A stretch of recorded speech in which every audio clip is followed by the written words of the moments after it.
La notion d'infection indique dans quelle direction nous allons nous y intéresser. Celui qui est infecté est blessé dans son intégrité, et il faut la rétablir. Ce qui infecte gît alors dans le glacis de la forteresse. À juste titre, il n'est pas la victime des mesures de défense en aucun sens raisonnable. Cette orientation du regard théorique est anticipée par la grande panique bacillaire au tournant du XIXe siècle. Du point de vue de son indignation justifiée face au monde inférieur de l'invisible, aucun moyen n'était assez radical, aucune procédure assez pointilleuse dans sa rigueur.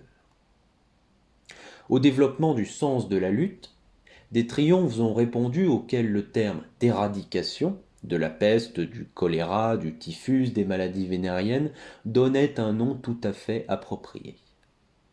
Quand la variole disparut partout, on recommença à parler d'éradication.